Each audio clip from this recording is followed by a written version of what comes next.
For all of you who listen to Submersion and own an Android device, go to the Google Play Store and download the Podcast Republic app.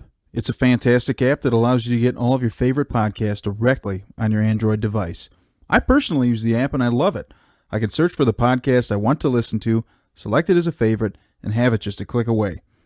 Make sure you select Submersion as a favorite so you don't miss any of our new episodes every Thursday. Again, the app is the Podcast Republic app, available on Android devices. Episode 107. Woo! There we go.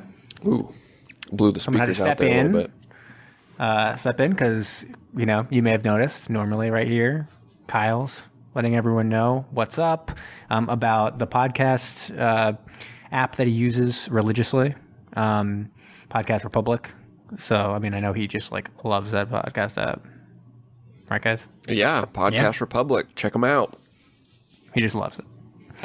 But yeah, Brom, why is he not here, and what are we doing today? Well, a lot of people, it's that time of year. It's vacation season. Jamie just got back from vacation. Kyle left for vacation. We're trying to figure out, we're trying to keep the wheels on the bus here a little bit. So we've got a 4-man crew tonight. We are bringing back Patrick. And we've got part of the gruesome twosome, Alex, to join us. But because we're kind of in the midst of vacation season here, we're doing sort of a transition episode of sorts.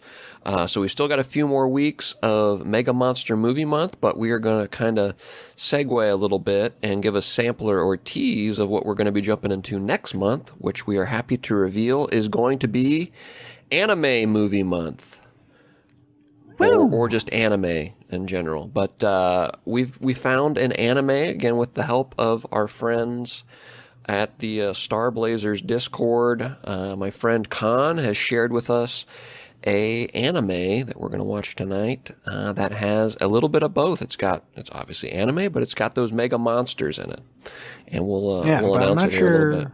I'm not sure Alex would agree with that statement, but... He does. He has some dissent, so we'll have to tap him, and I guess we can leave it up to our listeners to decide if this should count as mega monsters or not. But how you guys been doing? A giant robot. I've been pretty good. What was the vacation? Came back from vacation. Went up to a lake in Wisconsin. Was supposed to go back home, but nowadays with everything going on, didn't seem feasible. So went up, relaxed to the max on this lake, and it was beautiful, and it was so relaxing, and it was so nice, and I might even do it twice, and I think I'm going to go back in August. That's good to hear. That's my kind of vacation. Yeah. I miss my lake house. Exactly. I had lake life, and I crushed it, and Patrick, don't worry. I'll do lake life for both of us this year. No. I know that'll make you feel better. It's not. It makes you feel worse. Oh, okay. But that's fine. Yeah, I'm just sadly sitting in England, and all I do all day is I play old video games. So me and the wife I've been forcing her to play King's Quest with me, and so we've gone through the original first 4. So we just finished the 4th one tonight. So is that that's the our game, vacation. You click on the screen and the character walks around like one of those old ones, and you got to find clues and stuff on the screen? Yes, it is a classic Sierra Online adventure game series, and the first 4 are all kind of text. There's visual elements, but you type commands in. So we're about to start the 5th one. That's the first ever graphical icon-based adventure game. So we've got the icons. We've got the icons, which is great. I remember those. Yeah, Dang. Great. Pretty old stuff. It's really what we grew up on. To be true, the truth about it, we barely ever did, anything like what you guys do in terms of any shooter games or Call of Duty or any of that kind of stuff. None of it. It was almost entirely adventure games. Yep. All through our childhood. Spoiler alert: there is a Sierra Online adventure game that has a very large submarine element. So we'll have to see it sometime. Oh. So. All right. Alex, what have you been up to? Anything? Aside from working, not really. It's been a pretty easy summer for me this far. I don't have any vacations or anything planned, so I'm available to go every day this summer, as long as you guys are. Record 24/7? Yep. Whoa. You guys are going to love it. Do you want to start 7 different podcasts and record one each day? I don't know. Twins immersion. You want to be part of Twins Immersion? Yeah, why not? Throw me on there. Would you like to... Someone who's trying to pick... Oh, time.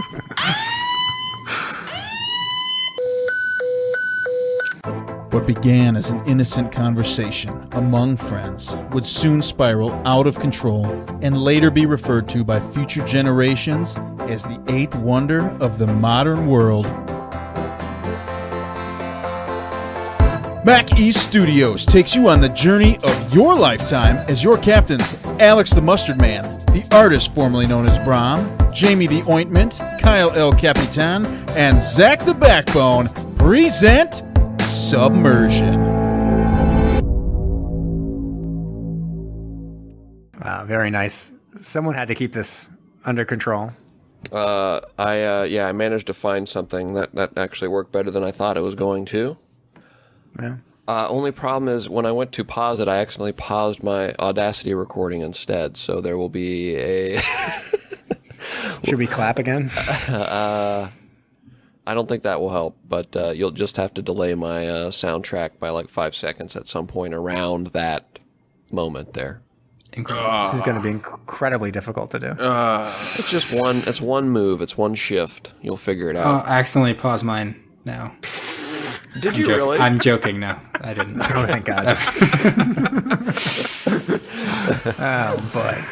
Well, at least we can all laugh about it right now until the listeners have to suffer through an episode where Brahm's coming in 5 seconds later than everyone else. Yeah, like I said, we'll figure it out. What do we watch this week, Alex? Oh God, I don't have it pulled up. Mazinger Z, a Japanese anime from when did this come out? 1970? 1973, I think. I 73? think it was 74, and it's called Transor Z in the United States, if I remember. Oh, okay. Wow. So some super fans might be more familiar with that name, Transor Z. Transfer Z. But one thing to mention is that I think we've all, like me, Brahm, Alex, we all watched the same version of this, which was a dubbing that we were given access to in some way. And but I believe the dubbing ended up being a fan dubbing or something like that, because it was an English dub, but was not the American version. Because when Patrick went to go watch it, he found the Japanese with English subtitles, which was very similar to what we watched, but with the added hilarity for us of English dubbing. And then he also found the American version of it, and maybe Patrick, you can tell a little bit about that. Sure, we can get into it during the actual, maybe after we describe the plot, just because it makes a little bit more sense with that. But it is a much different experience watching the American one. They cut out a lot of stuff. All the names are different. There's a bunch of there's a narration that describes a bunch of weird stuff that is not in the originals, and they cut away at one point and do a totally different sequence of events that is from very clearly later in the Japanese series. They insert it in the middle, I think, just to add some action. It's very weird, but we can get into it afterward, just because it's going to be a little hard to explain some of the true ridiculousness without knowing the story. So. Yeah, but that was just a little forewarning for all our thousands and thousands, tens of thousands, maybe hundreds of thousands of super fans who are going to be trying to watch along with us, who may find that American version and be like, what are they even talking about? I love honestly, Toad. I hope you find the fan dub, which as I watched it, I kind of speculated. I wondered if it might be just a fan made dub over it, but the English voices were not. Yeah, the voice acting was not spectacular. No. But it was apparently a very accurate representation of what the original Japanese version was. So much different than the Americanized version of it. But with all that said, should we dive on into this guy? Dive in. Let's do it. Get in there. All right. So, as happens with a lot of these things, we open with a submarine.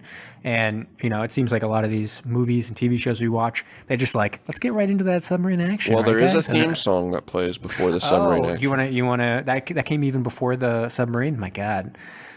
So are you prepared to sing that theme song for us now? I will sing a piece of it. Because again, we are not Kyle. We do not have the audio editing savvy to put a theme song in here. So I am prepared to give a slight or small sample of the theme song. 'Cause he can swim in the sky, he can fly beneath the sea. In his robot man, Mazinger Z. All right. Very nice. Well, It's going to pop up 5 seconds later. We're all going to be laughing about that. yeah, I that's hope, true. I hope not. Again, I hope we get that squared away. But yeah, so we're gonna have to cut that. That was offensive. Yeah. It's exactly what he sounded like. That is true. To finish the rest of the song without singing it, Mazinger is faster and much stronger than his enemies. Driving from his little plider, he can protect the Plitter, peace. yeah. From his wrist, fist fly, launching a rocket panch. From his chest, laser fire, fighting with light energy. Mazinger Z. Yeah, this made me think. Like originally when I watched it, I was like, "Oh, it's called Mazinger Z because it's an amazing robot." That wasn't the case at all. Yeah. That wasn't accurate. It's not at all why it's called Mazinger Z. But anyways, yeah, we go straight into that incredible theme song. Maybe one of the best theme songs. Outside of, I guess, the original Iron Man or something like that. But Rambo. Yeah. We're just speaking. Yeah. Yeah. But we go straight to a submarine and it's piloting along and it goes to Greece where there's like an island with like a door in it. And they go straight into this little island. You're like, whoa, that's pretty cool. And the person who gets out of the submarine is like, it's like a half man, half woman, but more like two people smushed together into one person. So it's like, presumably they have two entirely different anatomies, right? Patrick, you'd say scientifically speaking? I mean, so they have two different voices. They're played by two different voice actors. And So two different esophaguses for esophagi for sure, right? it seems like it. And they kind of like have two different attitudes. And they refer to themselves as we, and everyone refers to them as they. So they seemingly are considered to be two different people that are like in the same body somehow. Yeah, but they're like what are they? Baron something or other. Baron Ashura. Yeah. Phonetically, it's spelled Ashura, but in the dub we watched, it was like Ashler, Baron Ashler. But Baron Ashler, and they show up and out pops Dr. Hell. And originally I was like, oh boy, I can't wait to make the joke about whether he's a medical doctor or a PhD. No, they make it very clear later in the series exactly what he was in terms of what got him his doctor. Because apparently he is a perfectly respectable doctor of like anthropology or archaeology before turning clearly evil. Almost even to the point where it's funny where they're like, oh yeah, Dr. Hell, I remember him. And he as if looks he's just like a colleague. Yeah, he looks like a demon. And he's called Dr. He looks Hell. crazy. Yeah. Everyone else looks normal. It was perfectly fine, yeah. Dr. Hell. It's revealed he has the cane of Bados, which is what gives him the audacity to become a villain and to take the world over with these, what do they call them? The Mechanes robots. He has created an army of mechanical brutes. And it's amazing. Every time they talk about these robots, they refer to them as mechanical brutes. They can't stop referring to them as mechanical brutes. Everyone who talks about them has to refer to them as mechanical brutes. Yeah. It's like someone's full name. It's like, don't call me John, call me John Mechanical Brutes. Richard, John Mechanical Brutes. And everyone's like, oh fuck, fine. John Mechanical Brutes. I'm gonna promise you something. When I become rich and famous and I buy you guys your fleet of autonomous submarine drones, they're going to be called the Mechanical Brutes. I like that. When we become rich and famous off this and I buy the Knicks, I'm going to start a band that's called Jamie and his Mechanical Brutes. And you're going to play at MSG every single night. Yeah. You're gonna open. It's going to be a hybrid jazz ska band, obviously. You're going to open for Bruce Springsteen. It's going to be great. Duh. So anyways, he's like, let me show off these like mechanical brutes. Don't even worry about it. And he's like, I use this fork of whatever or prong or whatever. And I'm going to power these guys up. Jamie. We've already been over this. Cane of Bados. And he's like, I'm going to power this guy up. And he's got these scythes. He looks like a bull with these like giant scythes on his head. And he pulls one out and he's like, whoa, stop. You're totally going to rip this whole place asunder if you do that. And then his name was Gairada A7. Yeah. How could I forget? And then the other robot's like a 2-headed like dragon robot, and he's like, power this one up too. And he like starts shooting some laser beams and melts like half a column. And he's like, stop. Yeah, you can totally melt this place if you do that too long. Doubless M2. Doubless M2. Oh, doubless. Yeah, that makes sense. 2 heads. Mm-hmm. And he's like, okay, Baron Ashler, it's time to take out the only person who can stop me, because he's the only person in the world who knows about me and my mechanical brutes. And that's Dr. Kabuto? Is Yes. that right? I believe it's Kabuto. Yes. Dr. Kabuto. I think is Japanese for helmet, maybe? Yep. Oh, and also for Pokemon. But no, I'm joking. It is a There is it a is Pokemon, but it's because it's a helmet shaped a horseshoe crab. But yeah. Good. But it, go over to take over the Light Institute where he works. And, that's going to be the first step towards me taking over the world with my mechanical brutes. And Baron Ashler's like, straight up, let's do it. And so then we flash over and we see the Doctor, and he's like Albert Einstein mixed with like Thomas Edison mixed with all these reporters there being like, what's the next goddamn invention by this super genius? And he's like, I invented this alloy. It's called whatever Z. What was it called? Was it called Mazinger Z? No, it's called Alloy Z or something. Yeah, it's Alloy Z, yeah. Super Alloy Z. There we go. Yeah, so Super Alloy Z. It's made from a new element, and it's I feel like we should have collected. Did you for your countdown? You didn't do fake elements in movies and TV shows, did you? That'd be Shit. so good. Yeah. No, I didn't. That's too bad. Yeah. Well, this is that's a good- Japanium. Yeah, this one's Japanium. Which Patrick? Do you Yeah, I'm going to go ahead? mention it. Yeah, so if I memorized while in quarantine. I memorized all the elements because I'm a weirdo.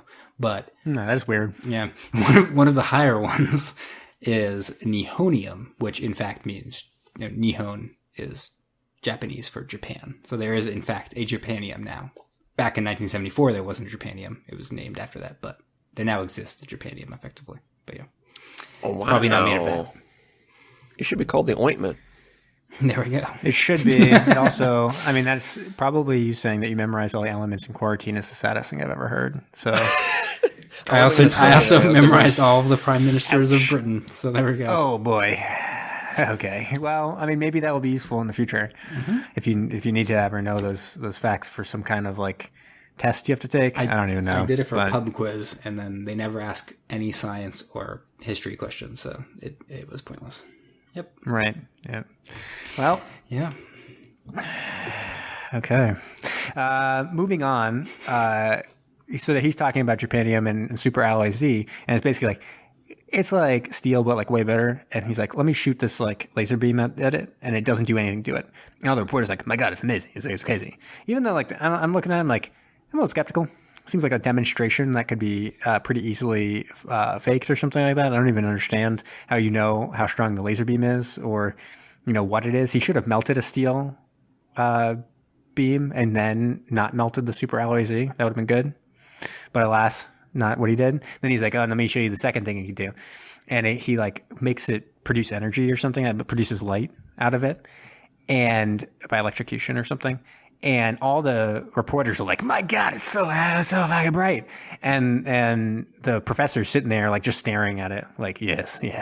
And everyone's like, that's the greatest invention that's ever been made. And it's literally the greatest invention in the history of the world. And like Michael Jordan, he's like, I'm retiring at the top of my game. I'm out of here. This jokester over here is taking over the institute. And so he retires and everyone's like, okay, that was interesting. He was basically the best inventor in the world and he's retiring, but fine. Good for him. And so this is all not really known to Dr. Hal at this point. They're thinking they're going to destroy Dr. Kabuto, but he goes off into hiding or whatever. Next thing we see is we're kind of introduced to our main character, I guess, and some peripheral characters, because was that at this point that there was we first see the attack, right, on the house?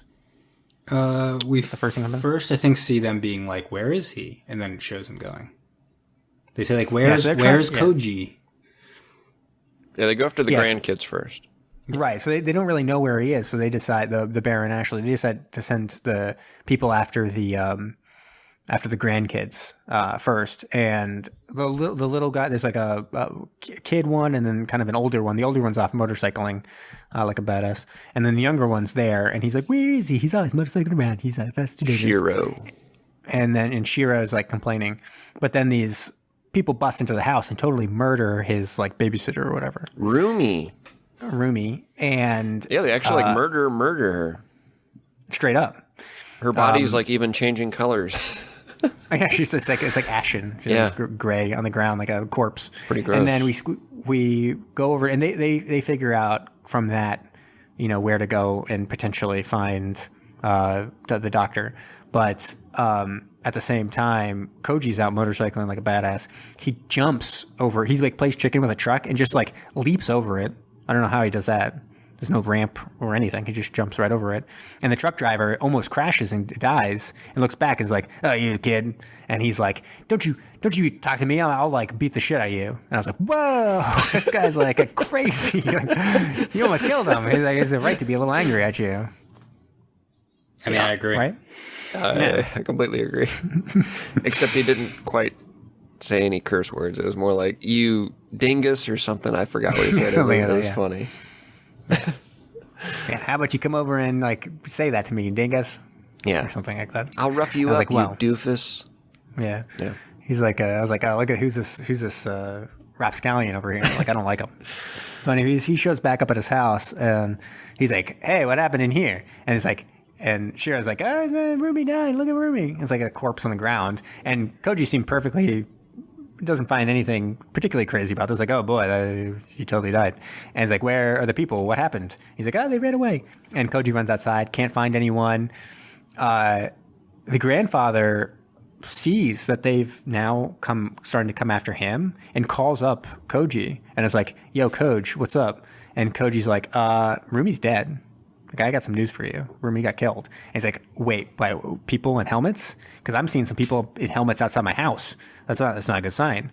Come quick, I got something to tell you." And then he runs into like a secret little compartment in his house, and the Bear and Ashler, they totally blow up the house. And like Dumbo bad guys, they're like, "No one could have survived that blast. Good to go. Shouldn't check this house. Shouldn't check if there's any super weapons in there that maybe we should confiscate or take or like take care of or destroy. Everything's good. And let's just go back to Dr. Hell and say mission accomplished. Good to go." And so Koji shows up and the whole house is blown up. And he's like, "Oh boy." And they're like, "Wait, that's weird. There's like a basement." I don't remember a basement in Grandpa's house. And they go down there and Grandpa's under a beam. And they're like, "We should move this." And Grandpa's like, "No, don't. It's like too late. But I got something to tell you. There's a giant robot over there." And like, "My God, it's so huge. It's like really giant." And they keep on talking about exclaiming how like giant. Oh, look at how big it is. Hey, there's a pretty cool quote here, provided the translation was correct. And this was probably the best bit of writing I thought in the whole 2 episodes we watched. But Dr. Kabuto described the robot as, "That robot is perfect. There is nothing to correct or adjust. With Mazinger Z, you can either become a god or a devil." Yeah, it was a little, I mean, I will say. Koji must be a Superman. Yeah, I feel like he was being a little bit arrogant there.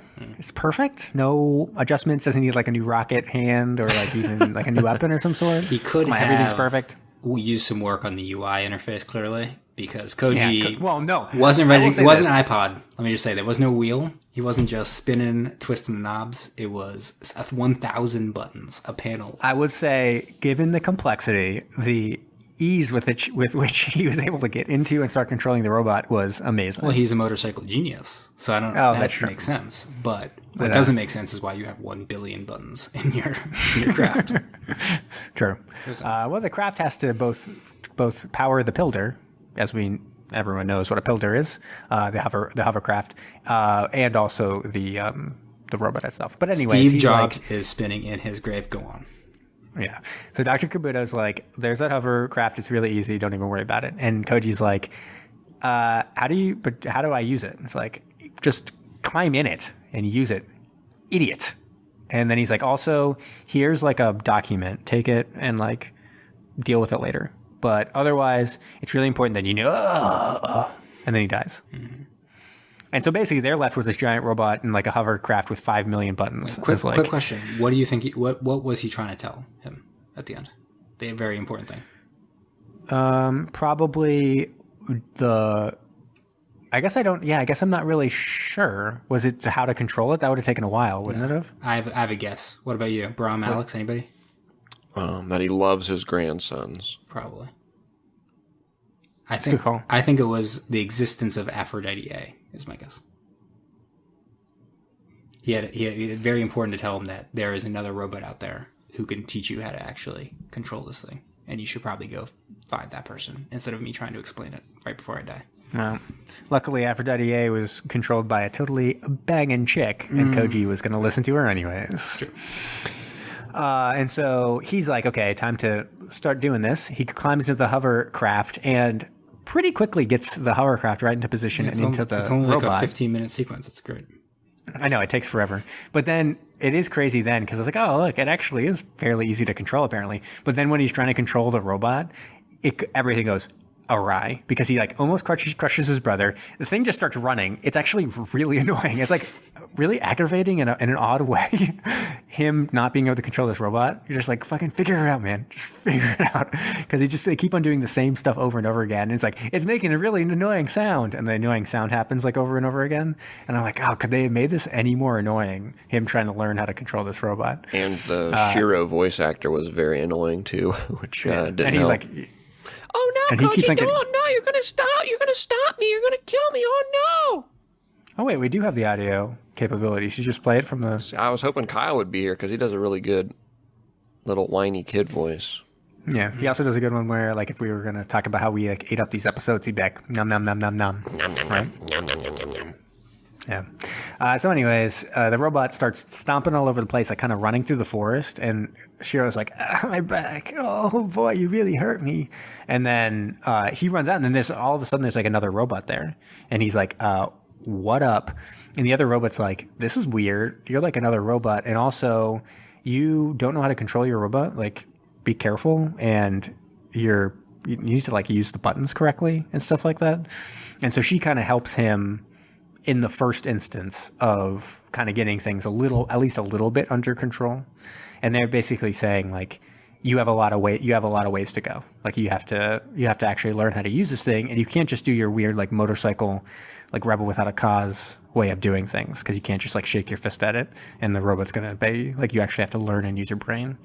So anyways, they find out that this robot is Aphrodite A, built by Dr. Kabuto's former assistant, now head of the institute, and that the reason Dr. Kabuto left and built Mazinger Z elsewhere from the institute is because he didn't want the super alloy Z to be used publicly as like a weapon, and so Aphrodite A is like the peaceful robot, and of course Mazinger Z is like a super crazy like weapon robot with like laser eyes and stuff and super punch.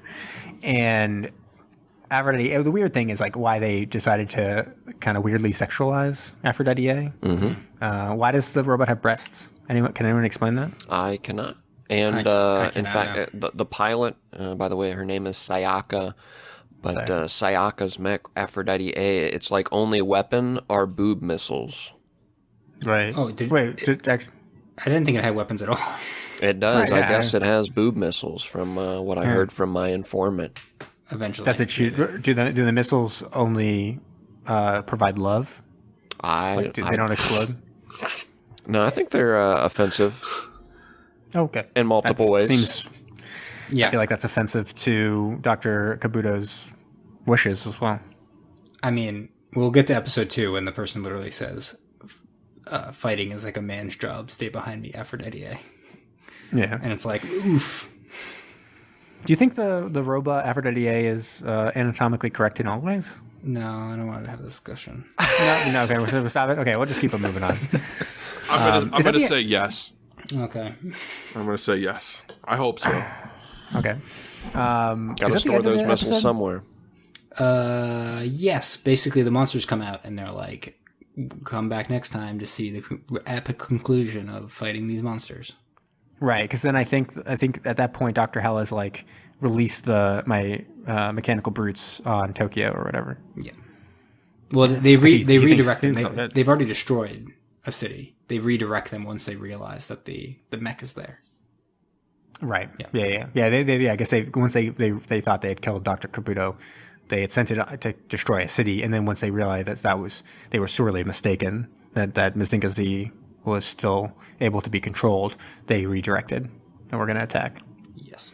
So that got us to episode 2, which is kind of an interesting episode because it has like the climactic battle, but also spends a lot of time kind of a little exposition-y, kind of explaining certain aspects of the series. Because like almost immediately, one of the things that they delve into is Dr. Hell's background story a little bit. And so Dr. Hell, they're like, oh yeah, it's like, tell me about Dr. Hell. Oh, and they open like a will, and it like reads about, and this is where so basically the paper that was given by Dr. Kabuto is his will, and the will kind of explains the purpose of the robot and why he created it and all kinds of stuff. And part of it's basically that like Dr. Hell was a researcher that had accompanied Dr. Kabuto on a trip to study the Mycenaean culture of Greece. They had found like a sunken city of this like former empire, and even the assistant's like, oh yeah, Dr. Hell, I remember him. He was like a researcher, and I was like, okay. So this like monster person was just like a regular old PhD researcher struggling for grants and stuff while at the beginning of the story. So anyways, they're like together and they find this city, and in the city are robots that have been like kind of destroyed. So this empire had controlled the world basically through these robots, and then the only way they were defeated was naturally by the Earth through an earthquake, and it kind of crushed all the robots, and the civilization sunk into the sea. And so everyone else is like, this is amazing, this is great, look at all this technology for the good of the world. But Dr. Hell saw an opportunity here for some mechanical brutes, and who isn't going to leap onto the opportunity for some mechanical brutes? So he apparently secretly rebuilt these robots and then whipped them out. No. He didn't rebuild them. Everyone rebuilt them. He secretly put like a controlling mechanism in their brain. He put the mechanism. Yeah. Yeah. I feel like that's like a common trope and stuff too. Like, oh, we put a special like switch in their brain. Yeah. He blasts his little fork and it goes into either their like mouth or eyeball or like random places on their body, and then it's just like num, num, num, num, and they become like his slave basically. Right. And so he crushes all these scientists, these innocent PhDs. And but he looks around, he's like, where's Dr. Kabuto? Dr. Kabuto has jumped in, leapt like his spry young self he is, into a boat and is able to escape.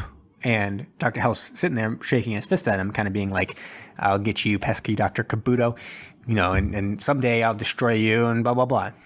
This begs a lot of questions, this whole storyline, just because how long did it take? Did Dr. Kabuto immediately, like, was this like yesterday? Like, why did Dr. Hell sit idle for so long with his mechanical brutes, letting Dr. Kabuto spend his life's work creating the only robot that could possibly defeat him? I don't know. Good question. No one can explain that.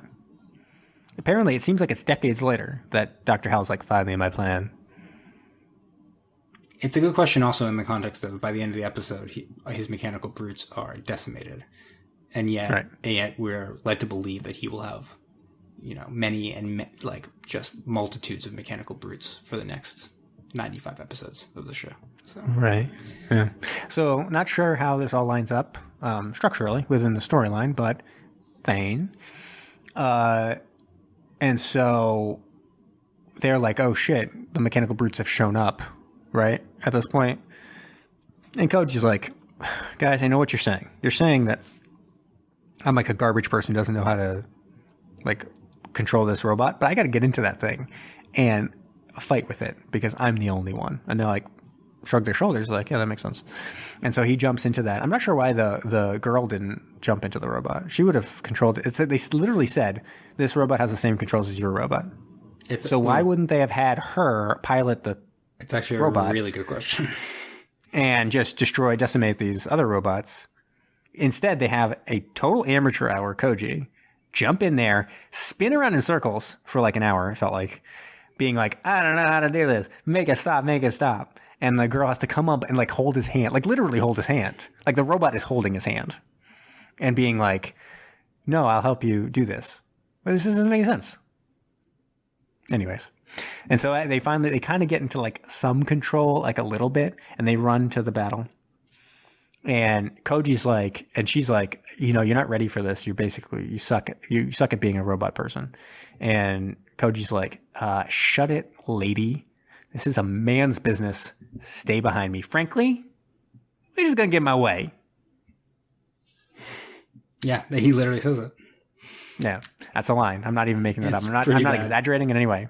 When this was recommended to me again by the guys over, specifically Khan of the Star Blazers group, he said that this is like an extremely sexist show because it's really old, 1970s. But I guess it's kind of indicative of the whole series that she always takes a back seat, which it gets annoying probably at some point watching it. Episode especially now. Has anyone here seen Neon? I'm gonna pronounce it wrong just partially because I always call it Neon Genesis Evangelina Lilly, but it's Evangelion or whatever. Has anyone else seen that? I have not. I've only watched half of it. I have not watched all of it, but it's pretty good, and I think this is probably definitely a huge precursor for it, or like idea for it, muse maybe. Yeah, there's like it has a very similar dynamic, I think, between the male and female lead in there, where they're both in robots. And in reality, the female robot handler is like better than the male robot handler. But there's like an idea of her having to teach him because he has to be the one. He was like kind of destined to be the one to control this robot in the case of Neon Genesis, by his father. In this case, by his grandfather. There's like a weird level of that. But, wow, yeah, that sounds really similar. Yeah, it gets a little weird at the end, but yeah, it is similar at the beginning. Yeah, so then they get into the big battle, climactic fight, and the brutes seem like they've got an upper hand for a second. Like, he's obviously dodging. He's doing some things pretty good with, like, the scythe against the scythe person. But then the laser beam double-headed guy lights him on fire.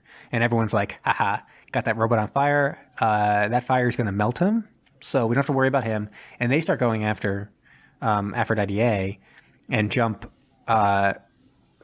throw a scythe into her back and like stomp all over her and stuff. And the scythe person's about to kill, Sayaka. Aphrodite A, Sayaka, when up rises, Koji ready to fight again because that's not gonna fire's not gonna take this guy out. This is like a pretty supreme robot, and so he starts. Doing all kinds of fun stuff. He's like shooting his like arm or his super punch or whatever. Yeah, he's doing that kind of shit. He takes out the double-headed guy with his like laser beam power. So he like totally melts that robot into nothingness. And then he uses like his hurricane breath to disintegrate the scythe guy, which was nuts. Because I was like, imagine if like a human being was sitting there. Like, that would be disgusting. Like, it just turned into dust. Yeah, it's a little bit weird also because I'm pretty sure the scythe guy comes back later. So he managed to completely rebuild it. So that's impressive. Thank God. The scythe guy was great. He was great. He had a little skull head. It was quite impressive. Yeah. Rebuilt from dust? Mm-hmm. Weird. Yeah, a little strange. And then Koji carries Aphrodite A back to the Light Institute and kind of flies out in this little Pilder hovercraft and cradles Sayaka in his arms and brings her inside. And they're all worried. She's all like hurt and she's got like in the hospital and stuff like that. But eventually she like wakes up and is like, "Oh boy, I sure do like you, Koji." And Koji does get like a hilarious face whenever he like kind of blushes because he's in love with her. He gets like a super silly face on it, and the little kid starts like making fun of him. So he gets like a super silly face. At that point, and they're like totally in love, and they're probably gonna smooch at some point, probably. And is there anything else? Or is it more just basically like Dr. Hell being like, "I'll get you. I'll get you." I think that's basically it. Yeah, that's basically it. Yeah. He explains what he's going to do, right? In that he TV? does. He says he can't use mechs anymore or something because they'll just be destroyed by the bad or the good mech, Mazinger Z. But he explains he's going to do something else for a while because he can't just like throw more mechs at this super mech because it's like too good. He vaguely. One would think that the ultimate plan would be to steal or convert Mazinger Z. That would be the ultimate plan, I would think. I could see that. Maybe it happens. I guess we should watch Maybe the whole it is. series. Yeah, probably so. Listeners, get ready for the next, 93 episodes of this podcast? I mean, they're presumably always in that submarine. One would think. Well, there we go. All right.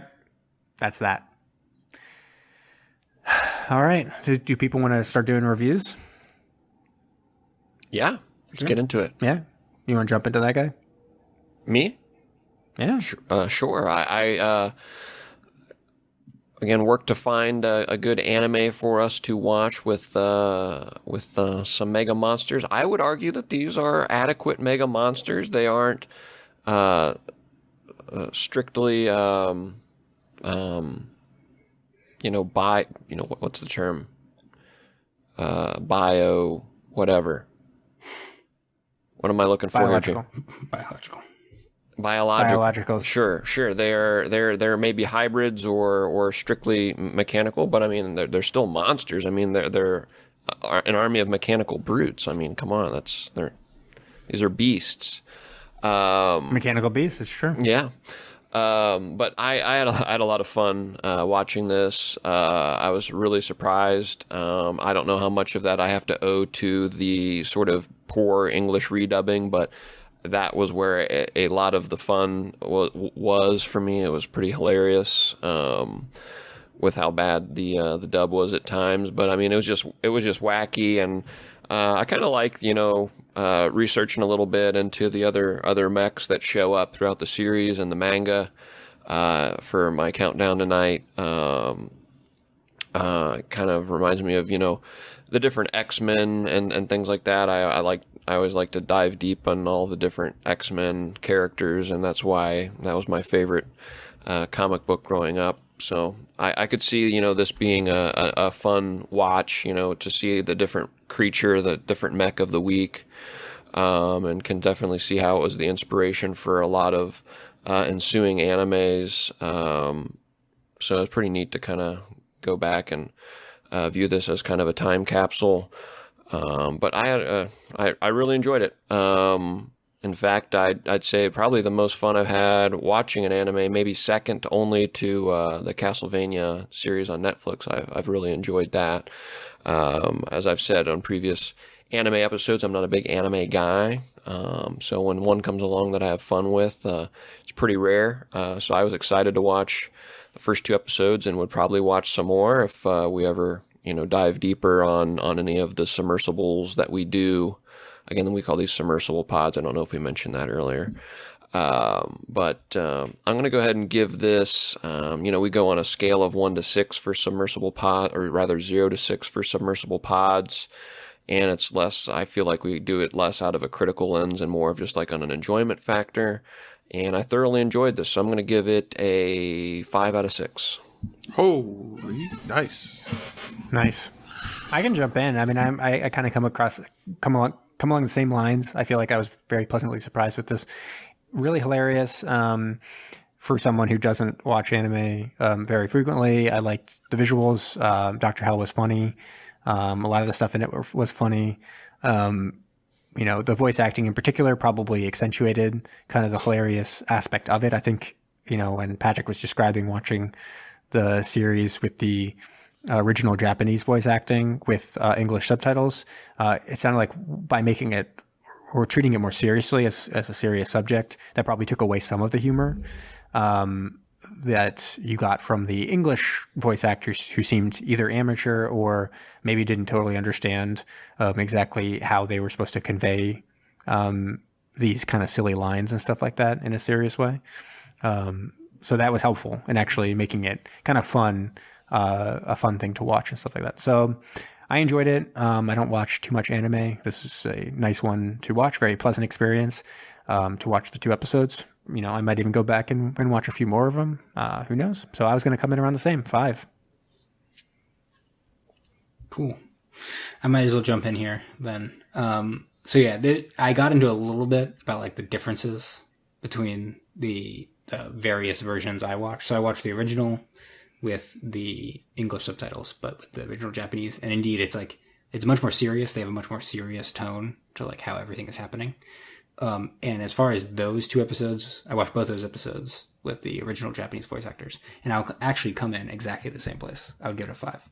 I've watched different animes. I'm not like a huge fan. My wife's a bigger fan of a bunch of things, but she's made me watch Cowboy Bebop. I've watched Trigun, and I really like One Punch Man. So those are kind of the ones I tend to like. We watch a little bit of Sailor Moon, and this reminds me the most of Sailor Moon, and it has the same style, but this one seemed a lot more like, I don't know, like serious, but also with a more interesting.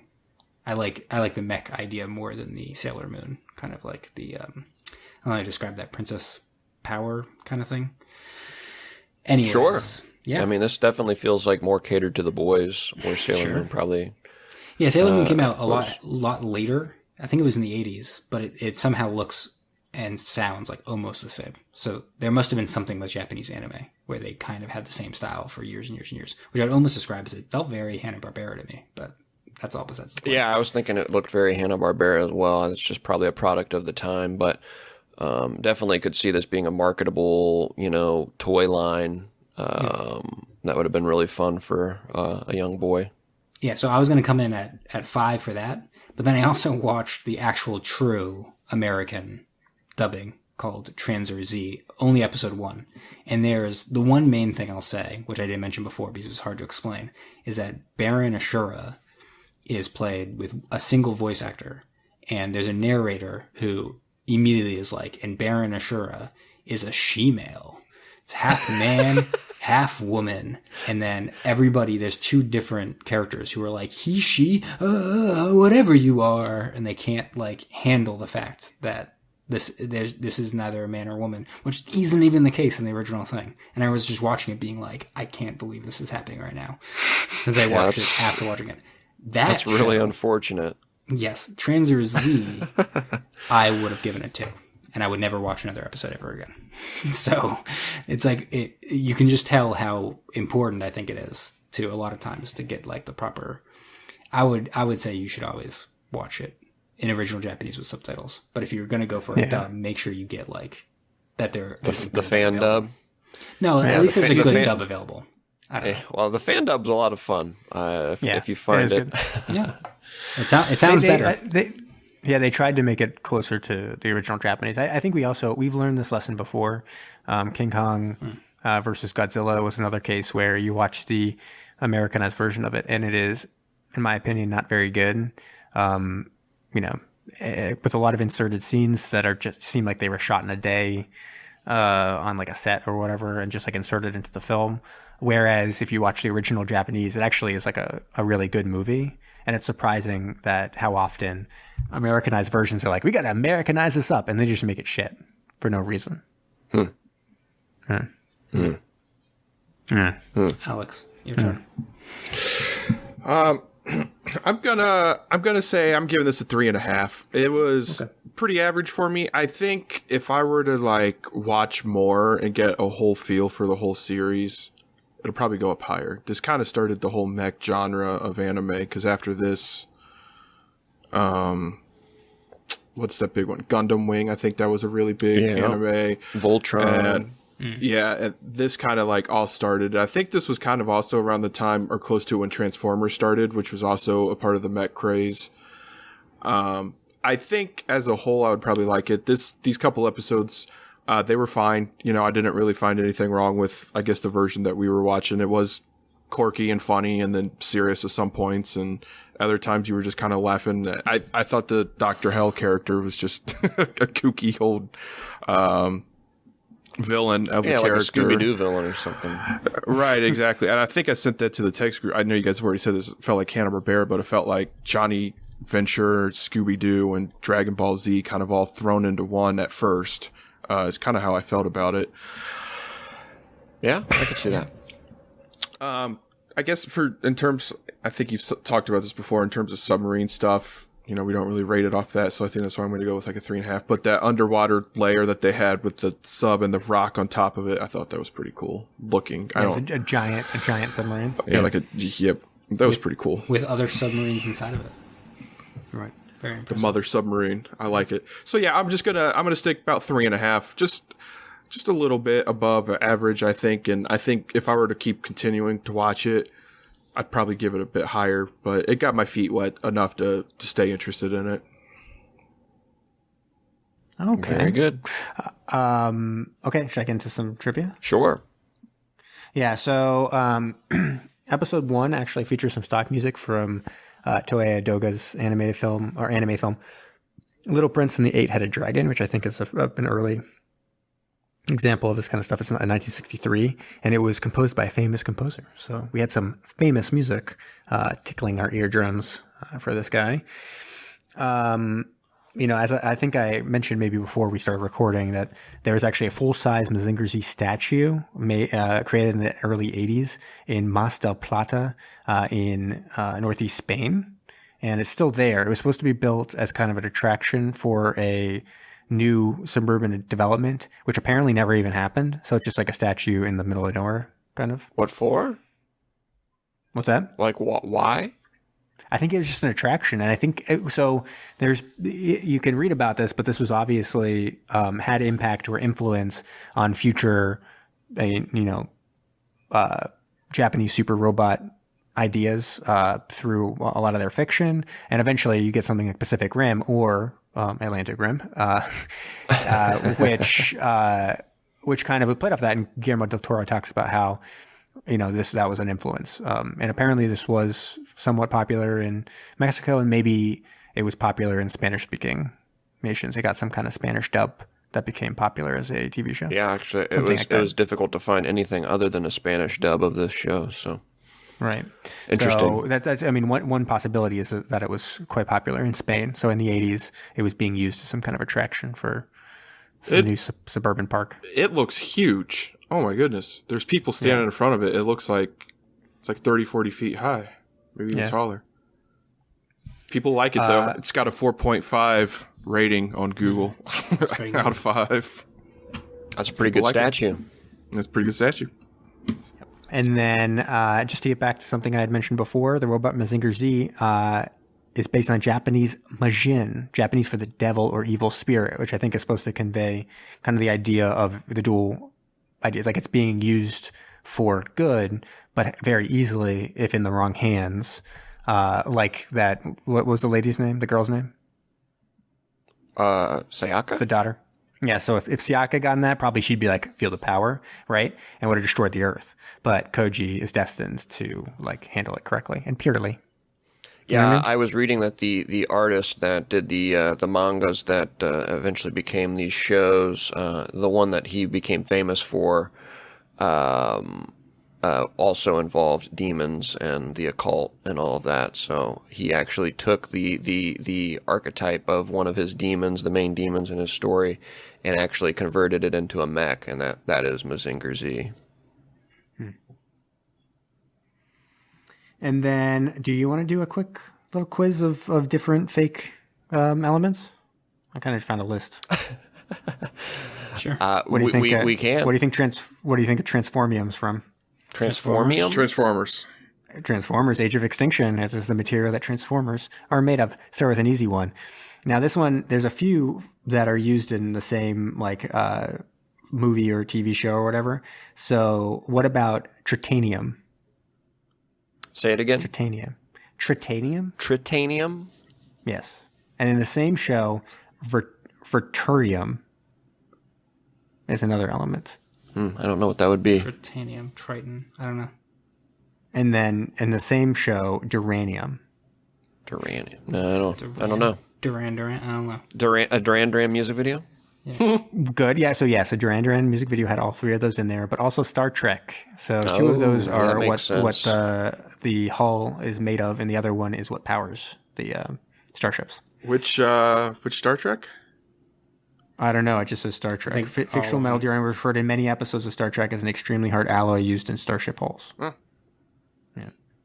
probably and should have known dilithium's that. dilithium's another one. I was going to say, dilithium is the one that Yeah, I would have I think recognized. if you would have said dilithium, I chose the only three that didn't make sense for that. Yeah, dilithium's the other one, which was mentioned as being a Star Trek one. Then, of course, there's classic ones like not unobtainium, adamantium and vibranium. X-Men. yeah. Yeah. So adamantium being X-Men. Vibranium is Captain America's shield. Right. That's Captain America's shield. Just so does Marvel universes in general. Yeah. Right. And then second to last one, which maybe Patrick would be the only one who would know this, unobtainium.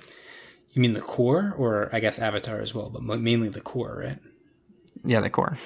So the movie The Core, they are able to drill into the earth using unobtainium, which is weird because they were able to obtain it. And then in Avatar, it's what they're looking for on Pandora, is unobtainium. And then, last but not least, and this is one no one can get, so this should be fun, Bazanium. Bazanium. Mm-hmm. Is that from Bazinga? I don't know. Nope. Buzzanium. The B movie. It is Raise the Titanic. Oh. Yeah, so the book and the film adaptation, it's the main focus of the storyline. It is a powerful radioactive material sought by both the Americans and Russians, and it was taken aboard the ill-fated Titanic during her first and only voyage, so that's why they're both trying to raise the titular Titanic.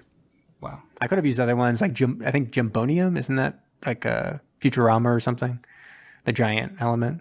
Oh, isn't it just like oh, maybe it is Jimbonium. I thought it was just gigantic. I think it might be Jimbonium. Yeah.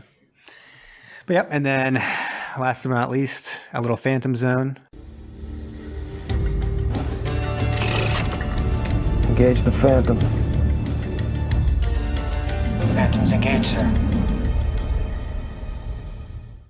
One would think this would be difficult, but it actually isn't, given how many dubs there's been.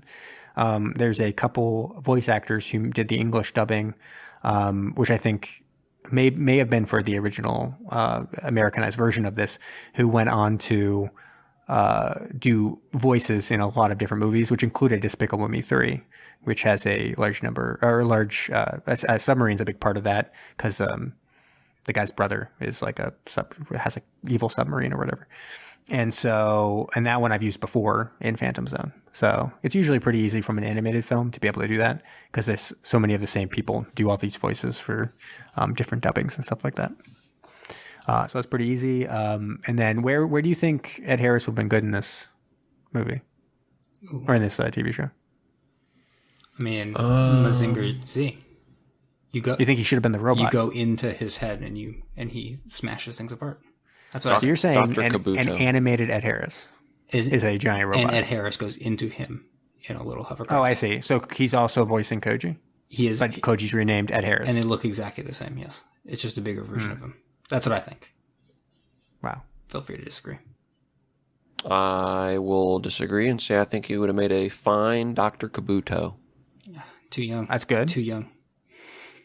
Too young and spry. It's true. I don't know about that. It's harder because, I think the problem ends up being that you really want to, are you really going to have Dr. Kabuto shirtless? Yeah. You Might just as well. really Okay, well, not in that condemned case. Ed Harris to death in the first episode. Maybe he's like all sweaty and sooty, working on the robot. So the first Shirtless. 60 episodes of the series is him working on the robot shirtless? Yeah, just building it. Building that robot took a while. I like Just that. building up to just building it up to a 10-star series. This is getting frighteningly close to the slash fiction of when Kabuto and Dr. Demon, or whatever, Dr. Hell, when they were working on the robot together and got a little romantically involved. It would make sense in the context of why Dr. Demon's so mad at Dr. Kabuto. Yeah, I think the only... I don't know. Alex, do you have any other opinions about this? No. You good? Okay. He's been think frantically looking up slash fiction for Mazinger Z. Yeah, I think the only The only kind of interesting thing about this whole discussion is that he was actually supposed to be in the American live action version of Mazinger Z, but he was cast as Dr. Hell, which is interesting because then he read the script after being cast and was like, I never play a bad guy, right? Because Ed Harris has never played a bad guy in any movie. And he's like, okay, so he went back to the director and was like, I never play a bad guy. Dr. Haas, and I'll be the good guy. And they're like, that's weird. His name is Dr. Hell. And he's like, too bad. And he like shrugged his shoulders. And so then they wrote an entire whole movie kind of as a prequel instead. So before he became evil, Ed Harris is now young Dr. Hell going through, his PhD program. And it's really frustrating and hard and it struggles a lot. But, in the end, he's able to do it. And he works around the clock and is able to, kind of rise to the occasion. And he's able to get his PhD. And that's the entire movie. And it did terribly. Like no one wanted to watch that. It was really boring because it was just him doing his PhD, shirtless, obviously. Wow. He already worked around the clock. I already work around the clock. Anyways, let me see. Should I go into my little game? I think you should. No. I got the J archive back up for a little Jeopardy. Nice. I'm gonna allow you guys to work together because I don't think anyone's particularly good with anime, if I'm correct, right? None of you three? No, I think Alex is our best, but... And even then, that is below amateur. I think working together, you guys can get these. Okay. So we'll just go down the line, straight down. So this is an easy $400. This is round 2. And this game was from, let me just go check this, 2008, June 18th. Actually, wow, almost... literally, 12 years ago to the date, effectively. But this anime show didn't start on TV. Its characters were first part of Nintendo's Pocket Monsters. Pokemon, yes. So that one's got by Dave. This classic 5-letter anime film isn't named for director Kurosawa, but rather Akira. There we go. Akira. Triple stumper somehow. Really? Yeah, Wow. I think maybe they got distracted because Dave apparently guessed Akiro like a moron. Good job. Good job, Dave. What an idiot. Yep. In this anime TV series, Bumblebee turned into a VW Beetle. Oh, Transformers. Yes, Transformers. Maybe I should have split this up. It gets maybe a little harder. This lunar Nako Dekuchi creation is an example of a magical girl given powers to save the world. Sailor Moon? Yeah, the one I mentioned earlier, Sailor Moon. Oh, good call. Yep. And then finally, the $2,000 question. One of the highest grossing films in Japanese history is the anime film about this 14th century princess. Princess Mononoke? Princess Mononoke. That's it. Triple stumper. There's 2 triple stumpers, so I thought this might be hard, but you guys got it. You worked together, you did it. So there we go. Patrick, do you remember when we saw Princess Mononoke? Saw it in theaters, one day run in our hometown. Yeah, one day run. Only played that one day in the theaters. It was our birthday, I think. Yep. It was a birthday. Because remember, I think it was weird. I think our mom was like, "What's your birthday? What are you doing?" It's like, "We're gonna go see a movie." It's like, "Do you want to see like 3 movies?" And we were like, "Yeah." So then we went and saw 3 movies in the theaters that day. So you spent the day like just watching movies. It was great. What was the best of the 3? Oh, it was that one Princess easily. I think Mononoke. the other one. Yeah, because there were 2 single-run movies playing. One was The Fantastics, I think. Is that It right? was the Fantastics. Yep. Weird. With David Bowie was in that, and then Princess Mononoke, and then I can't remember what the third one was. I think it was a bad movie, like a really bad movie. Yeah, I can't remember. I'll have to look back on what was playing that weekend. For Princess They made- Mononoke, there's we a watched, and then we went back and watched My Neighbor Totoro, and then the next year or something, Spirited Away came out, and it was just like, Yeah. oh my god, like these things are amazing. But yeah.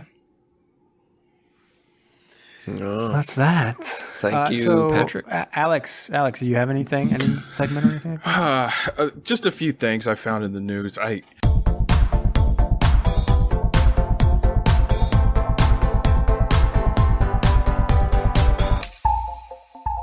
guys think I was actually looking up news?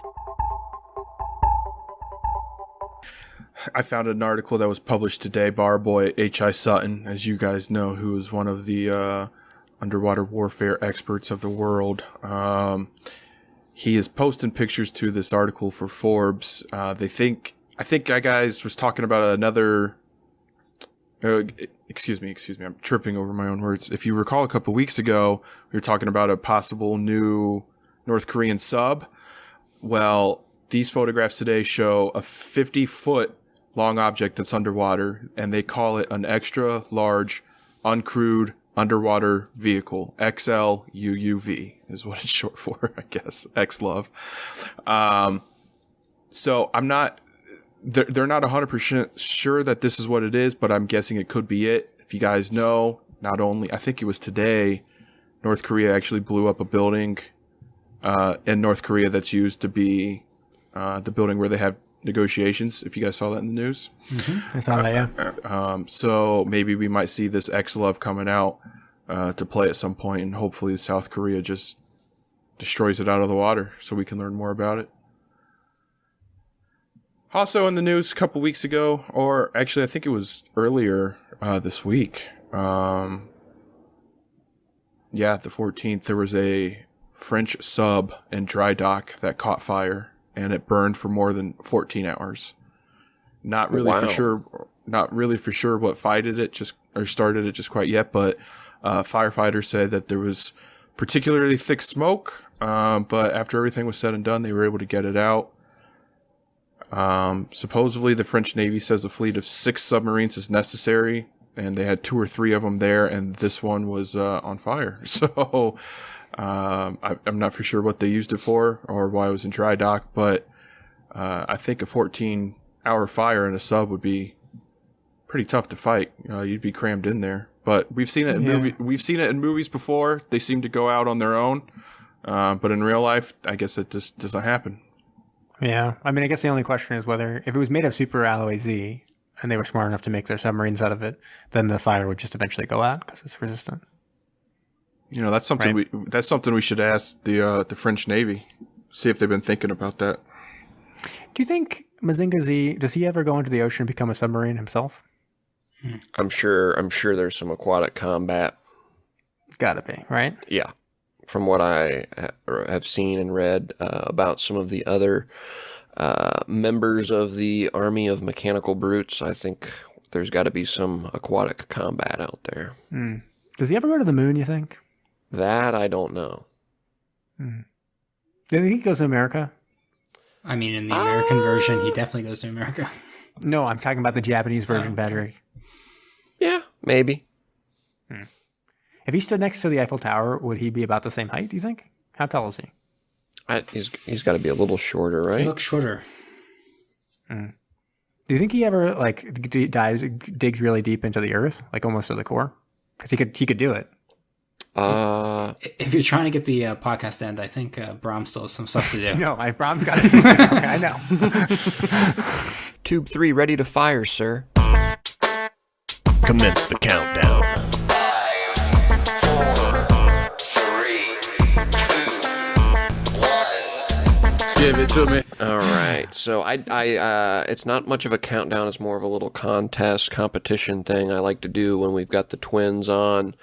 Kind of reminded, I mentioned X-Men earlier. It kind of reminds me of what we talked about during X-Men when I shared kind of a versus between, you have to tell me between two, which is the real member of the Army of Mechanical Brutes and which one did I make up? Okay. Oh, wow. Okay. So I've got a few pairings here, all right? So with the first pairing, Crocodiver 01. As per its name, Crocodiver 01 resembles a humanoid crocodile with a large head and a tail that extends from the back of its head. In combat, the Crocodiver uses its large jaw to latch onto opponents before separating into its 3 components, head, body, and tail. Once fully separated, the Crocodiver uses its body to restrain opponents before crushing them. Or the Helicopter I-9. As the name would suggest, Helicopter I-9 is a reptilian mech with a pair of rotor blades that enable hovering. The Helicopter strafes over the battlefield, spewing its acid breath that is strong enough to corrode, if not outright destroy, Superalloy Z. If grounded, the Helicopter can burrow into the earth using 4 massive drills on its underbelly. Which one is real? Are we working together? You guys can work together. I want to guess the first one. I also want to guess the first I one. kind of want to guess a second one, but the reason being, in the first one, he described the tail coming out of the back of his head, and then described it separating into 3 parts: head, body, and tail. Which got a little confusing to me as to how that worked if the tail was on his head. But it is the real one. Crocodiver 01 is a member of the army of mechanical brutes. okay. Boom. The next one is whatever.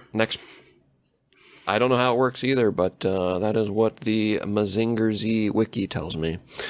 Lighter Q6. Lighter Q6 is a humanoid mechanical beast with an oily green body. It has an oblong silver head and a pair of saw blades coming out of the back of it. Its arms resemble hoses with a nozzle and 3 sharp razor-like fingers. When it moves, you can hear viscous chemicals sloshing within its torso.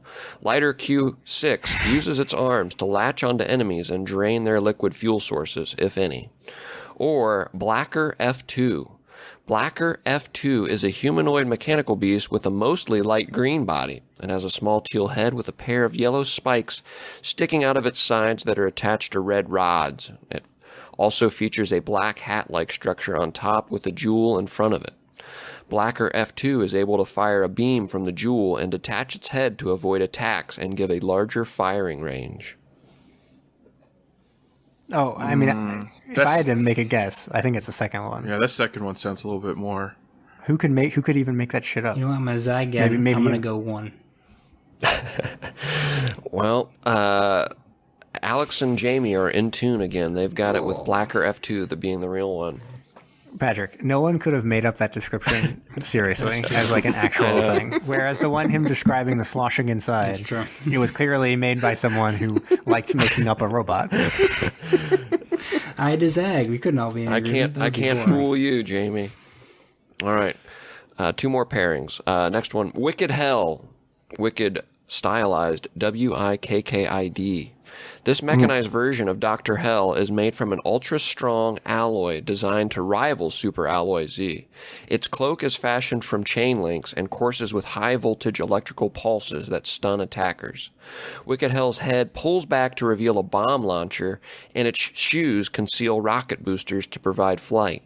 While airborne, Wicked Hell can focus electricity into powerful bolts of lightning. Or Mecha Baron Ashura. It appears as a giant mechanized version of Baron Ashura. The left side of the body has a darker coloration and squared features. The right side appears more feminine with a lighter color and a breast. The mechanical beast is armed with different weapons. The left side uses spiked knuckles to attack enemies, while the right side uses its tentacle-like fingers to entwine opponents. It can also vertically separate from its halves and fly. I got to go with the first one. I'm going to go with the second I'm one. going to me too. I'm going to go with the second. I'm going with Patrick. Second one. All right, the twins got it this time. Yes. Patrick's Because on the board. The reason being that it was called Dr. Demon in the American version, and I didn't believe that they would change his name if they had a mecha later on that had to have a name. So. Mecha Baron Ashura is one of the real mechanical brutes. And finally, I will tell you. I'm gonna. Once we do this one, I'll tell you how I was able to score so far 3 out of 3. Let's see if I can make it a perfect form. Okay. I'd be interested. Final pairing: Brighton J2 or Bristol R8. Brighton J2 is a tall blue humanoid. A tall blue humanoid, Brighton J2, is able to release rays from the lenses on its chest to attack enemies. Its belt can release the blades attached to it in an offensive manner. The 3 spikes on its head are actually missiles. And Bristol R8 is a wide green mech resembling a stingray. Bristol R8's back is lined with quill-like missiles. The missiles have a homing property. In the water, Bristol carves up and down, creating dangerous tidal waves. All right. I'm going to go with the first one. Yes, I'm going to go with the first one as well. I don't know. Dangerous tidal waves sound pretty serious with homing rockets. It's true. But would they even make an enemy that strong? Would it even be an enemy? I don't know. Maybe it becomes friendly down there. I'm gonna go with the second one. Fuck it. Oh, excuse me. It's all right. We're allowed to swear on this podcast. We got the explicit rating. Oh, okay. But unfortunately for me, Alex, and for you, I was not able to fool Jamie this episode. True. Brighton So the key- J2 is the real one. Listeners, the key is that he enjoyed making the descriptions so much that he actually made too good of descriptions. Things that you'd see someone writing perhaps a novel of some sort, or maybe some fan fiction of some sort. This is how they would describe their robots that they were making in this fan fiction. Whereas the real ones are just boring and dull enough to be like, oh, someone's job was to make this description of this robot. Yeah. Did you like my theming for that last one? Brighton and Bristol. Yeah, I liked it. And but I was hoping for the reveal to be that you wrote all of them, and Jamie just called half of them boring. That'd be really funny. That would have been funny. I thought about actually pitching it as my top 8 Mazinger Z mechanical brutes, and then revealing at the end that 4 of them are fake. Oh, that would have been hard. Because I wouldn't have been. You wouldn't have been paying attention. Yeah, I wouldn't have been keyed in. But that is it. Thank you, everyone, for tuning in to our review of Mazinger Z. We'll be back to a full-length feature film with Atlantic Rim. We've talked about it enough. I think we're finally going to do it, and we'll return next week with that. Yeah. So you did a bunch of research into these robots, right? I wouldn't say that, but I did find a huge list of them, which was pretty cool to go down and look at all the images and sketches of them. It was pretty neat. Was there any one that vaguely resembled, how to describe this? Not like what a captain might have? You know what I'm talking about? Oh, like a phallic. Perhaps. There it is. Yeah, looking at them right here, not really. There's one that's got a giant horn on its head, which could be, perceived as a little phallic. But no. No, not really. All right. They're lost, I guess.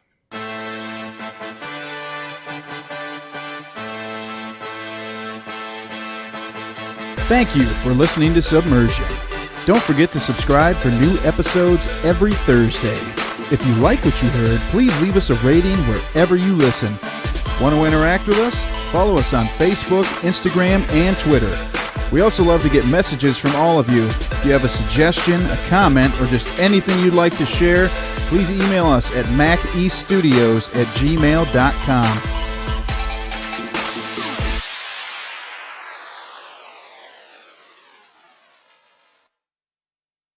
Okay, let me test real quick, make sure I'm coming in. See, I'm coming in quieter. I'm going to have to turn this. It looks like my microphone volume went down a little bit. Let me go. Yeah. I want to get up to -12, -12, check test. -12. Blah, blah, blah, blah, blah. This is 12. your boy, 1 second. yada, I'm gonna move up a yada. little bit. Testing, check, Negative check, 12, test. -12, no. Okay. Negative this is 12, gonna be at the end of the -12. episode, Yeah, right? It's close enough. -12. That's definitely going to be at the end of the episode.